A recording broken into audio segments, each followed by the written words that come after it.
Minister's questions. Question 1, please. Mr. Speaker, can I first wish you a happy birthday for yesterday and say that we're all delighted that Sir Billy Boston, a great British sporting icon, has received his richly deserved knighthood. Long overdue, if I may say, for him, but also for rugby league.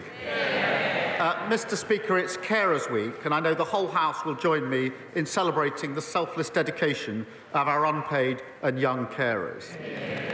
This weekend also marks the 8th anniversary of the Grenfell Tower fire. We will honour the 72 men, women and children who lost their lives by delivering meaningful and lasting change, a country with safe and secure homes for everyone, and where justice is done for the Grenfell community. Mr. Speaker, acting alongside our allies, we've sanctioned individuals responsible for inciting appalling settler violence and expansion. We've done that to uphold human rights and defend the prospect of a two-state solution. We will continue to support all efforts to secure a ceasefire, the release of all hostages despicably held by Hamas, and the humanitarian aid that needs to surge in. Mr. Speaker, this morning I had meetings with ministerial colleagues and others. In addition to my duties in this House, I shall have further such meetings later today. Davis.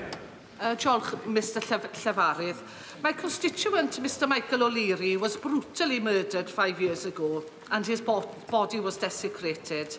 Working alongside the honourable members for York Outer and Montgomeryshire and Glyndŵr, I've made a number of requests to discuss his and other victims' cases with ministers and to explore introducing legislation making the desecration of a body a criminal offence.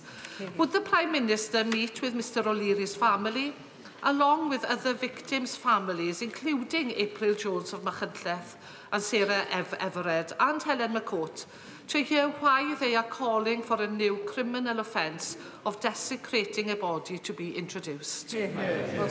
Well, can I thank her for raising this horrific case and the other similar cases, and my thoughts, and I'm sure the thoughts of the whole House, are with Michael's family and all those affected by such vile crimes. I think we all need to listen to what they have to say. I know she's been working with the Honourable Friend for York Outer on this issue, and I pay tribute to her and all of those that are working so hard on this issue, and I'm sure the Justice Minister will be in touch at the first opportunity to take this forward, and I thank her again for raising a really important issue. Thank you, Mr. Speaker. Prime Minister, in Gloucestershire, after 14 years, waiting lists for both physical and mental health are finally falling. So last week I hosted a round table with young people and heard how music and arts programmes like the fantastic Gloucestershire Music Works are transforming mental health outcomes. I also chaired a panel on comedy on prescription in South by Southwest with Lou Jackson and Jonathan Pye, utilising laughter to improve well-being and reduce waiting lists. So can I ask the Prime Minister to back our campaign in creative health and urge him to go further in reducing waiting lists for all patients? Thank you. Can I comment? He's got great expertise. He's worked for many years in the NHS as a GP, and I support the work that he's doing. Our plan for change has cut waiting lists, as he points out, by almost 5,000 in his local trust, and we're going further, including through state-of-the-art radiotherapy machines rolled out across the country, Mr. Speaker. There's one going into his constituency, more scanners going to 27 other hospital trusts, including 2 hospitals in the constituency of the Leader of the Opposition. All made possible by the decisions that we've made, and I know she'll want to stand up and welcome that. Leader of the Opposition, Kemi Badenoch. Mr. Speaker, perhaps the Prime Minister knows something I don't know. There's only one hospital in my constituency. But Mr. Speaker,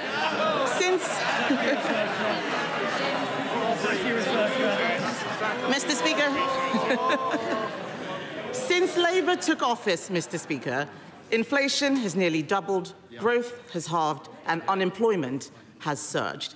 Is this what the Prime Minister meant when he tweeted that the economy is improving? Minister. Mr. Speaker, since the general election, 500,000 more people are in work. and I know she doesn't mention that, she's fixated on talking Britain down. We're investing in the future. Mr. Speaker, even in the last 2 weeks, the Strategic Defence Review, 30,000 new jobs building submarines.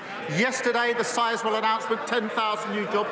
Tens of thousands of construction jobs building the social and affordable housing that was announced this morning. That's the difference that Labour makes in government. Mr. Speaker, he must be talking about a different economy. All of us in this House heard about unemployment increasing. Unemployment has increased every month since Labour took office. Last year, he said he was taking the winter fuel payment away to balance the books. But the books are not balanced. In fact, they are worse. This year, the deficit is forecast to be £10 billion higher since the budget. Not since last year's election, since the budget. In what way are the books now balanced? Mr. Speaker, she's obviously missed the interest rate cuts, the growth figures for earlier this year, the huge, the Strategic Defence Review, local transport, £15 billion going in, free school meals, Sizewell, social housing. Mr. Speaker, but she stands there to lecture us, and I say Liz Truss is obviously back in vogue, advising reform officially now, haunting the Tories, and I remind her that the Shadow Home Secretary, I think he was then Chief Secretary to the Treasury, he gave the Liz Truss budget, Mr. Speaker, 9.5 out of 10. The Leader of the Opposition said what was wrong with Liz Truss's budget was not necessarily the package, that was all right, it was the way it was sold. They've learned absolutely nothing. Kemi Badenoch. Mr. Speaker, he loves talking about Liz Truss because he loves talking about Liz Truss. Why? Why? Because he wants to hide from his own economic record. He's a coward. He's a coward. Every time he stands up there and talks about Liz Truss, it's because he is scared about talking about his record and what is happening to the economy out there. Let's bring it back to the U-turn, which he's running away from. A U-turn on a policy that his MPs went out defending time and time again. Let's go through what's happening here. 1 minute, they said it was right to take the winter fuel payment away, that there might be a run on the pound. The next minute, they said it was right to give it back. This is laughable. He stands there all puffed up and self-righteous. Why can't the Prime Minister just admit that he made a mistake? Mr. Speaker, they left a £22 billion black hole that we had to fill, and that's why we took the right decisions. We've stabilised the economy. That's why we've seen 4 interest rate cuts. The triple lock is committed to on this side. They say it's unsustainable on that side. That's £470 for most pensioners and good Q1 growth. 3 weeks ago, I said that I wanted more pensioners to be eligible for winter fuel. I'm really pleased we set out the threshold and the certainty that is needed. And she says I don't want to talk about my record. What about 3 trade deals, record investment, free school meals, breakfast clubs, social and affordable housing, defence review, Sizewell? We could go on all morning, Mr. Speaker, but we've got the Chancellor who's going to say even more in a minute. Mr. Speaker, I think she at the weekend said that she would be getting better in the role. She could start with apologising for the Liz Truss budget. That would be better. Mr. Speaker, I get better every week. He gets worse. Yes, he gets worse. Last week, Mr. Speaker. If you think that is a good look, it is a very bad look. And think twice before you try to shout somebody down in that way. Mr. Speaker, last week he had to get his lines from the Russian embassy. I think we all know that he is getting worse, and what he does not want to talk about is how he is going to make the economy better. That is what the people out there want to hear, and he's got no answers. His trade deals have unravelled. The Strategic Defence Review, everyone out there is asking where's the money coming from, and the fact is he doesn't know how to balance the books. The Chancellor says the winter fuel payment U-turn won't be funded through higher borrowing. So will the Prime Minister admit that it will be funded by putting everybody's taxes up? Yep. Prime Minister. Mr. Speaker, I think she let slip on the Matt Ford programme the other day that she rehearses her fury for PMQs. So a very good rehearsal this morning, I think. Mr. Speaker, she asked what we're doing. At the budget, we put record investment in our NHS and our public service. Record investment. And she comes every week to carp on about national insurance, but she doesn't stand there with the courage of her convictions and say she'll actually reverse it. And the reason she won't, because she won't stand up and say she's against the investment in the NHS. She won't stand up and say she's against the investment in our public services. And we'll all listen very carefully in just 20 minutes when the Chancellor lays out more record investment as to whether they welcome it or whether they say they wouldn't support it. Kemi Badenoch. Mr. Speaker, every week I come here to tell him the truth. The truth that the economy is in a spiral because Labour, that's all of them, Labour put up taxes that cut growth. And we all heard the Prime Minister, he didn't rule out tax rises, so they are going to have to put up taxes even more. This is a spiral. And if that wasn't bad enough, Mr. Speaker, if that wasn't bad enough, this morning we heard that because of his terrible Chagos deal, Mauritius is scrapping income tax. Why on earth should the British taxpayer pay for £30 billion for tax cuts in Mauritius? Mr. Speaker, Diego Garcia is a vital intelligence and strategic capability. And it's absolutely clear that legal uncertainty would compromise it in very short order. That is why they started the negotiations in relation to it. And no responsible Prime Minister would let that happen. We've secured the base for the long time. That has been welcomed by our allies, by the US, by NATO, by Australia, New Zealand, India. It's been opposed by our adversaries, Russia, China and Iran. And in the second column, we add reform, following Putin, and the Tories following reform. Mr. Speaker, the Prime Minister knows this has nothing to do with national security, but his bad negotiating. I've had the security briefings. It was a bad deal before, and it's still a bad deal. And then in half an hour, the Chancellor is going to stand up and tell us that everything is fine. But the truth is, she has made bad choices. Bad choices that mean higher inflation, bad choices that have led to lower growth, bad choices that have meant that jobs have been lost every single month since Labour came into office. That's hundreds of thousands of families who've lost their income in Stoke, in Grangemouth, in Luton. Those are their constituencies, businesses across the country. The Chancellor has lost all her headroom. She's fallen out with the Cabinet. She's making unfunded spending commitments, which she promised not to do. Isn't the truth that we have got the wrong Chancellor and the wrong priorities?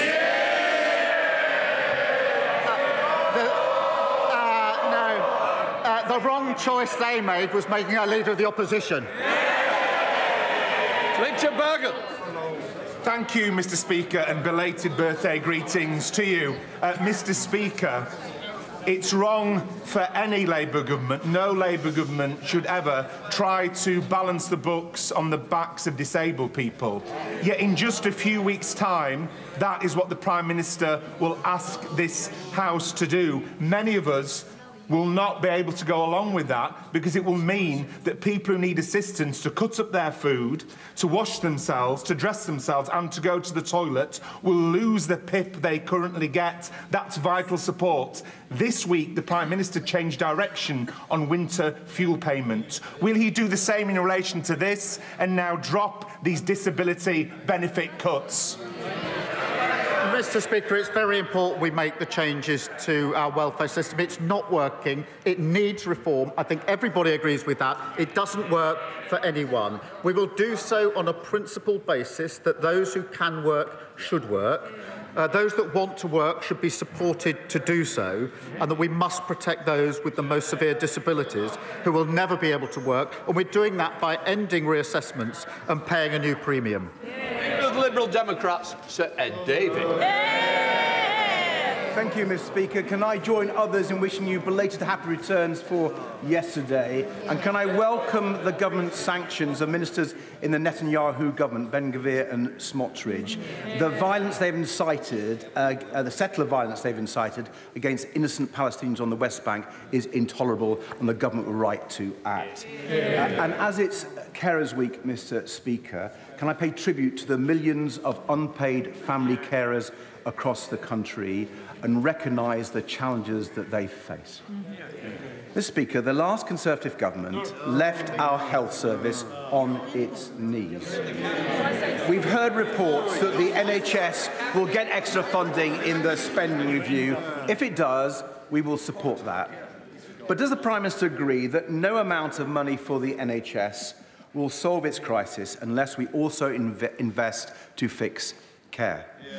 So without preempting the Chancellor's statement, will the Prime Minister reassure me that both social care and family carers will get the priority they deserve in the spending review? Can I agree with him that the health crisis created by the previous government cannot be solved? They groan. That is exactly how the country feels about the last 14 years and the mess they made of everything.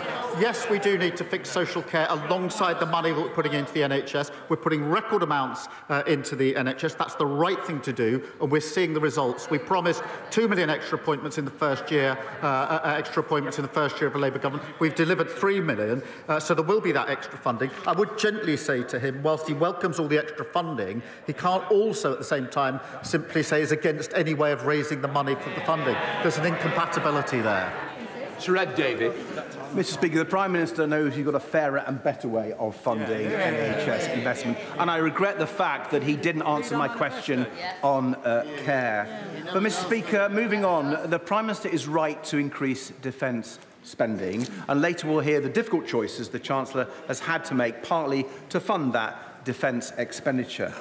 But there are £25 billion of frozen Russian assets in the UK right now, billions that could be used to stop Putin's war machine and to boost Britain's defence industry even faster. So at the G7 this weekend, will the Prime Minister try to seek an agreement to seize those frozen Russian state assets and use them to support Ukraine? Well, as he knows, that is an issue that's being considered, but it is complicated, and there are a lot of countervailing factors that need to be carefully balanced in a decision that can be made. We are talking to allies about it, but I don't want to pretend to the House that there's an easy answer on this, because there isn't. Henry Tuffman. Thank you, Mr. Speaker. More jobs, cheaper bills. That was our promise on net zero.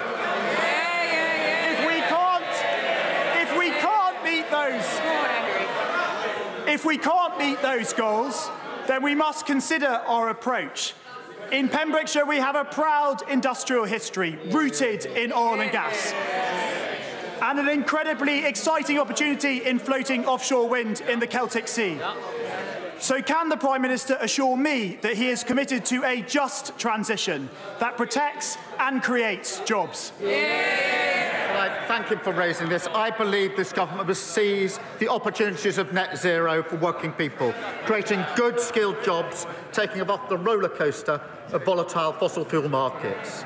Under past governments, Mr. Speaker, hard-working communities had their pride and their jobs ripped away, and we will never do that in relation to a transition. We've already seen £40 billion of investment in energy and renewables, and the CBI shows that 38,000 jobs in Wales are linked to clean energy. I want to see more of that. Both of them are against it.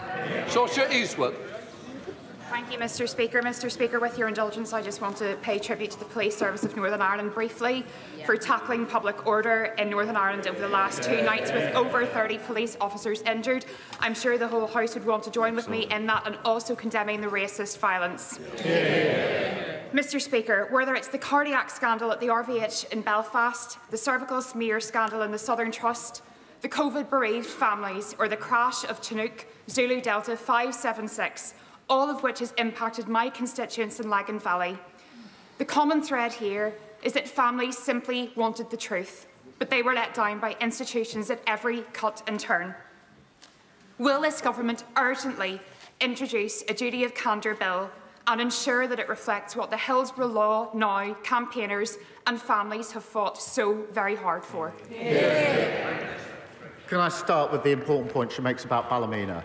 And I utterly condemn the violence that we've seen overnight in Ballymena and in other parts of Northern Ireland, including against PSNI officers. It is absolutely vital that the PSNI are given the time they need to investigate the incidents concerned, rather than face mindless attacks as they seek to bring peace and order to keep people safe. And the Northern Ireland Secretary is in touch with the PSNI and the Executive, and I'm being kept updated in relation to that.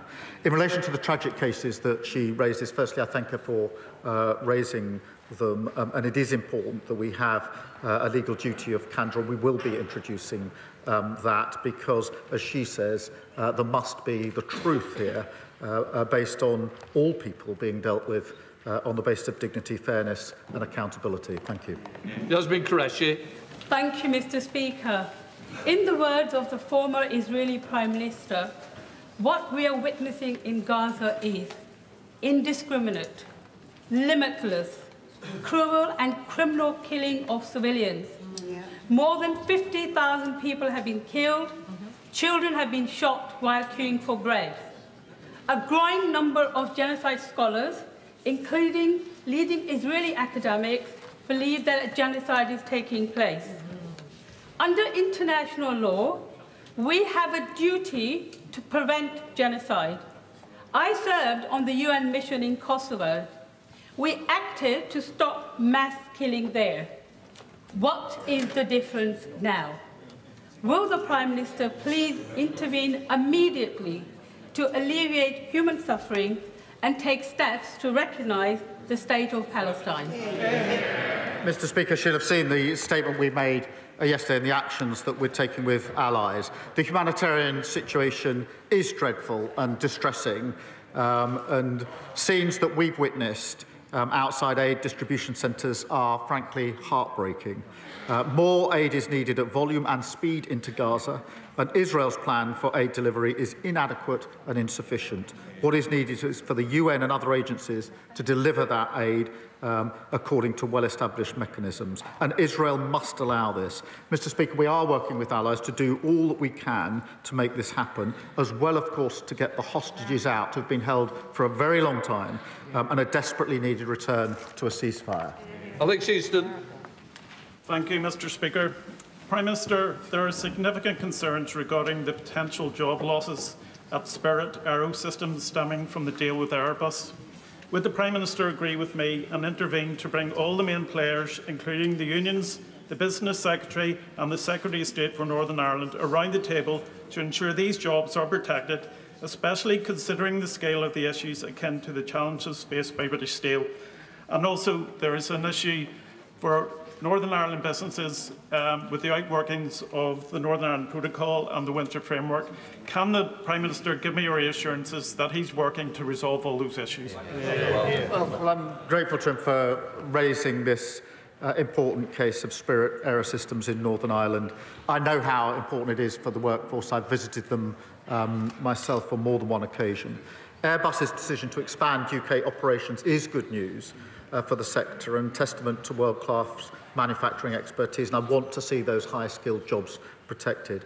The Northern Ireland Secretary has met Airbus, the trade unions and assembly representatives to discuss the best outcome. The Minister of Industry is continuing engagement with stakeholders, and we will do everything we can in relation to this situation. I'm grateful to him for raising it. Thank you, Mr. Speaker. Will the Prime Minister join me in condemning decisions taken by the Transport Minister of the previous government, who turned their back on promises to deliver a new train station at Bean Park, which derailed growth in my constituency of Dagenham and Rainham? And will he also agree that the Grampian condition on the Bean Park development must be honoured and that infrastructure must accompany all developments of scale as we get on with the job of delivering millions of new homes? Well, I know she's been fighting hard for this project for years, and she's right, the previous government failed to deliver. You could say that about anything they touch, Mr. Speaker. But the Rail Minister is working with the Mayor and Housing Minister to get an appropriate solution to unlock housing in the area. Mr. Speaker, we'll also bring C2C back into public ownership, improving reliability and performance and ensuring every penny is focused on better service. I imagine when I said disaster is referring to the last government. Thank you, Mr. Speaker. I've spoken with parents with children with special educational needs and disabilities, but aren't getting the support they need in school. However, if as a result their child is out of school, they're left facing prosecution, fines or even prison time. Punishing parents for the failings of a broken system is outrageous. So will the Prime Minister end this by backing Lord's Amendment 349A to the Children's Wellbeing and School Bill, and will he meet with me to discuss this further? Can I thank her for raising this? The epidemic of absence in our schools is something that really does worry me and concern me. Thanks to the efforts of schools and parents across the country, we've seen over 3 million more days in school this year compared to last, which is really important. But we do know that pupils with special educational needs face more complex barriers in relation to school attendance. Look, we will, of course, look at all amendments in the usual way, but in this instance, I do think we struck the right balance. Chris Webb. Thank you, Mr. Speaker. May I start by congratulating Sir Billy Boston. Billy ended his career playing at Blackpool, and I know this has been a long campaign by the Culture Secretary, the Speaker, the Honourable Member for Makerfield, and many in this House, so congratulations to Sir Billy. 12,000 people, it's been exposed by shelter, are waiting for council housing in Blackpool. This is a damning indictment on the legacy of previous 14 years of the government. Hundreds of families in my constituency are waiting for housing, stuck in bed and breakfast, or like my constituent Casey, who's sofa surfing with her 2 children in tow. So will the Prime Minister, alongside the Deputy Prime Minister, commit to a new generation of social housing and council housing in my constituency and help me build a better Blackpool? Well, can I join him on his comments about Billy Boston? And I think the whole House will, Mr. Speaker. We are turning the tide on the housing crisis with the biggest investment in social and affordable housing in a generation, Mr. Speaker. The Chancellor investing £39 billion over the next 10 years, almost double what we saw under the last government. And no wonder the National Housing Federation welcomed this as transformative, saying it offers real hope to the thousands who need safe, secure and affordable homes. Sarah Bull. It is National Diabetes Week, and as someone living with type 1, as we both are, Mr. Speaker, we are more than aware of the serious complications of diabetic ketoacidosis, KDA, which, if not caught early enough, could prove fatal. Now, 1/4 of children are diagnosed with type 1 diabetes when in KDA, and that could be avoided with early diagnosis. So will the Prime Minister commit to rolling out a national, universal screening programme, as seen in Italy, for type 1? Can I thank her for championing this really important issue? My late mother had diabetes, and so I know firsthand just what a struggle it can be and how important it is. Type 1 diabetes is not preventable, as she knows, but the sooner we can reach people, the sooner we can care for them. And we have a screening programme in the UK available to families across the country, and over 20,000 children have already taken part. It is really important that we continue to deliver that, but can I thank her for continuing to champion this and to raise her voice on this very important issue. Durham Paffy. Thank you, Mr. Speaker. It is crystal clear how social media and smartphones are harming our young people, with cyberbullying, addiction and exploitation absolutely rife. Governments elsewhere are taking bold action. I understand ministers are considering a 2-hour limit, but that's per app rather than per day. I know the Prime Minister takes this seriously, so can he update the House on what he wants to see happen and what action this government will take to protect our children? It is important that we take action to protect our children, and from July, Mr. Speaker, tough new rules will mean platforms must protect children in the UK from seeing harmful and violent content. We do need to look at other measures needed to create safer online experiences for young people, and we won't hesitate to take further steps. Thank you, Mr. Speaker, concerning these statistics showed that delays for cancer treatment in North Norfolk are greater than the national average. Much of this relates to the struggles that we face specifically as an older rural constituency. I was elected on a promise to get our NHS back and fighting fit after the criminal damage inflicted on it by the Conservatives. Yeah. Would the Prime Minister recognise that rural health services face acute and specific challenges? And can he give his word to the people of North Norfolk that the reforms and spending we need will come forward to address this? Yeah. Can I thank him for raising this really important issue for his constituents? I think it does impact rural areas in particular. We've set out record funding for the NHS. We have our cancer plan, and I can give him that reassurance. This is the final question, John Ery.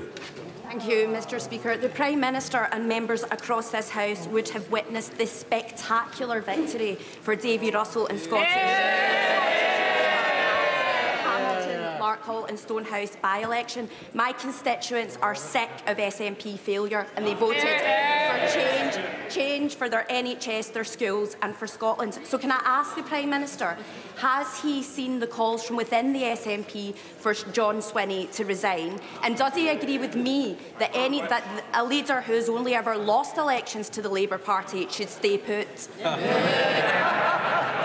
Well, can I pay tribute to her for the role that she and others played in seeing Davy Russell elected? He will be a dedicated champion for her constituents.